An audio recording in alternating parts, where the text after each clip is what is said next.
Hey, this is Claude from Adorama. Today we're going to be talking about a couple of new cameras from Canon, the T6i and the T6s. Let's get started. Both cameras feature a brand new 24.2 megapixel APS-C CMOS sensor, 19-point autofocus system, hybrid CMOS AF3 focus system in live view, 3-inch fully articulating touchscreen LCD, 5 frames per second continuous shooting. ISO starts at 100 and goes up to 12,800, expandable to 25,600. Both cameras shoot 1080p video up to 30 frames a second, and both have Wi-Fi with NFC or near-field communication. Both models feature Canon's new hybrid CMOS AF3 sensor-based phase detection points for increased focus speed and accuracy in live view. The T6s has servo AF in live view, which lets you track moving subjects in live view while burst shooting.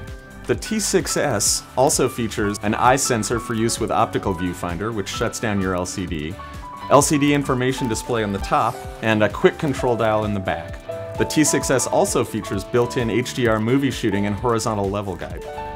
What's really exciting about these two cameras is the addition of Wi-Fi with active NFC or near-field communication. If you're using an NFC-equipped phone, all you have to do is tap it to the camera to pair. Once that's done, you can remotely control the camera from your phone, transfer photos, and then share them with friends and family. If you set up Canon's Image Gateway service, you can choose where the photos go right on the camera. So in closing, we were really impressed with both of these cameras. The T6i is a great starter camera or a great second body with a lot of increased functionality. If you want to step it up a little bit, the T6s is the way to go, but either way, you can't make a bad choice with either one of these cameras.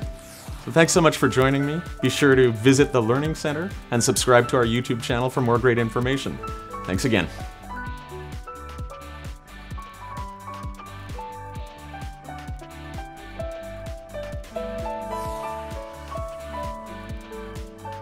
Do you want great looking prints at low cost? Be sure to visit our easy-to-use online printing service.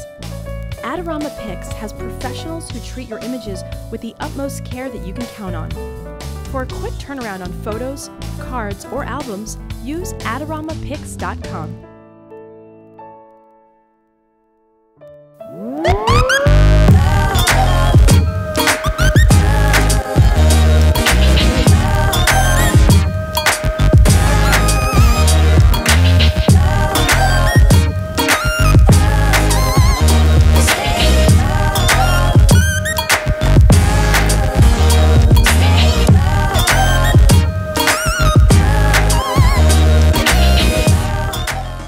Why are you considering a cheap DSLR? Think it through before forking over the money for the Canon EOS Rebel T6, aka the EOS 1300D. At $500 for the kit with an 18 to 55mm lens, £385, $650, it's really inexpensive for a model with a press release dated 2016. But newer is not always better. Much of the camera is based on a higher-end model from 2013 that's still available, the EOS Rebel T5i, EOS 700D, but with features stripped out and Wi-Fi added.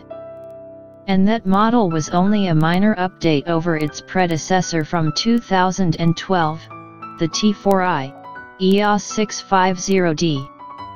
Like most basic DSLRs in its class, the T6 is basically a point-and-shoot with a big sensor for better photo quality, though one of the attractions of a DSLR is the ability to swap lenses. Most people stick with the one that comes with the kit. Fine for stepping up. The photos look like they were shot with a DSLR or mirrorless camera with the same size sensor, so they're definitely a step up from a phone or point-and-shoot. And they're about as good as its direct competitors, like the Nikon D3300 and the Pentax KS2. But its photo and video quality aren't nearly as good as the Sony a6000S, either. JPEGs look reliably okay through ISO 800, as long as there's some light. Beyond that, processing RAW gets you less smearing of detail and color noise as high as ISO 6400. And the automatic white balance is quite good. The T6's performance reflects its old origins, delivering good autofocus and continuous shooting speeds for a few years ago. But it's not really satisfying for shooting subjects in motion, especially fast-moving kids or pets. Typical design for its class. It's relatively light but feels substantial, typical for a beginner DSLR. It does retain some of the irritating aspects of its predecessors, including the tiny, hard-to-see autofocus points in the viewfinder. Forget about stealthy shooting, since the shutter is loud. And if you feel like jumping back and forth between stills and video, you have to rotate all the way to the end of the mode dial and back. There are a few reasons to spend just a little more or go mirrorless. The T6's fixed LCD is typical for DSLRs in its price range, but if you like to shoot using the back display live view, it's much nicer to have a tilting or flip and twist articulated display. Partly because fixed displays are hard to see in bright sunlight, you can increase the screen brightness for easier viewing, but then you can't verify exposures. Fixed displays are also suboptimal for shooting video. But because it doesn't have spot metering, the camera doesn't handle backlit subjects well automatically.